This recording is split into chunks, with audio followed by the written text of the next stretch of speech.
Hola, bienvenidos. Mi nombre es Eric Carmen Soto y hoy presento un análisis ético y moral de la serie El cuento de la criada.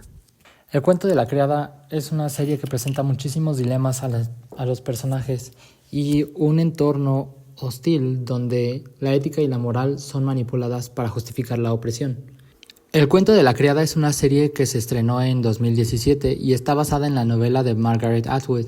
Está ubicada en el futuro, donde se dio una crisis de fertilidad, y esto llevó a la instalación del estado de Gilead. Gilead es un régimen cimentado en creencias religiosas y se creó después de un golpe de estado en lo que antes conocíamos como Estados Unidos. En esta sociedad, las mujeres fértiles son obligadas a servir como criadas y su único propósito es la reproducción. La serie aborda temas como el control, la resistencia y la lucha por la libertad.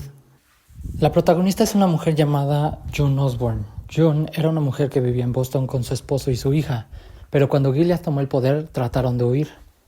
Sin embargo, fueron interceptados por soldados del gobierno y fueron separados. June la pusieron en posición de una criada y fue asignada a la familia de Fred Waterford. June perdió su nombre y en cambio le dieron uno nuevo que era de Fred. Como criada, su único fin era tener hijos, pero no hijos de una manera artificial, sino con el método tradicional. Eso conlleva una serie de abusos por parte del patriarca de la familia, en este caso Fred Waterford, convirtiendo a June en un simple objeto dedicada a la producción de bebés con el objetivo de mantener el bien común, que era evitar la extinción de la humanidad. Claramente esto era algo terrible y June se da cuenta de ello, pero no puede hacer nada.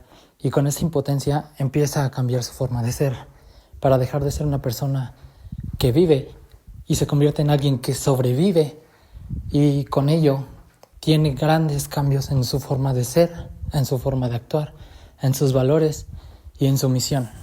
La ética en la serie se aborda de una forma muy particular, pues Gilead es un estado que impone una ética de carácter totalitario y utilitarista.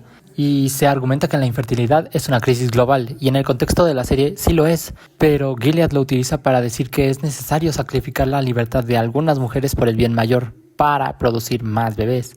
Entonces, aquí Gilead lo que está haciendo es manipulando pues lo que se considera bueno, para así justificar todo el daño o abusos hacia estas mujeres, basándose en principios religiosos y modificando principios morales. Y aquí es donde el espectador se cuestiona hasta qué punto la ética puede ser usada como un medio de control, en lugar de ser una guía para la justicia y la dignidad humana. Uno de los momentos más impactantes de la serie sucede cuando June, junto con una amiga, logran llegar hasta la frontera con Canadá. Es ahí cuando June se encuentra en un dilema moral, pues la lógica diría que lo mejor sería huir a Canadá y dejar ese estado de terror que la subyugaba. Sin embargo, June decide quedarse por una única razón: su hija, pues ella aún seguía en Gilead.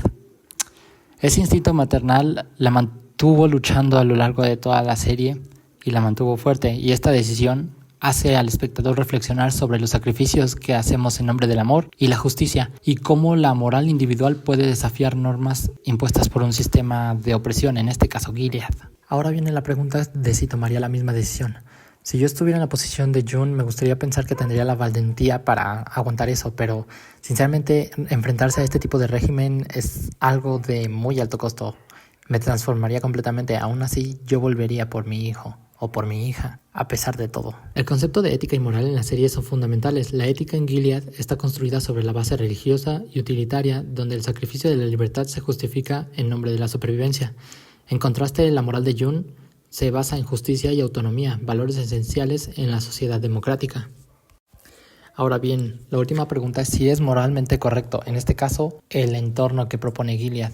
Y yo no creo, desde la perspectiva de derechos humanos, yo sinceramente creo que la resistencia de June es la moralmente correcta. En un sistema donde la injusticia es ley, desafiar ese tipo de normas es un acto de valentía y de justicia. La moral impuesta por Gilead es una construcción falsa que busca legitimar la opresión, y la moral de June se alinea con los valores universales de libertad y dignidad. ¿La decisión es correcta o incorrecta? Bueno, el cuento de la criada es una historia que obliga a reflexionar sobre la importancia de la resistencia ante la injusticia. Las decisiones de June para luchar en contra de Gilead es moralmente aceptable, ya que la opresión nunca debe ser normalizada. Debemos recordar que los derechos del resto son importantes, así como su autonomía, y cuando la moral choca con la opresión, la resistencia es el único camino correcto.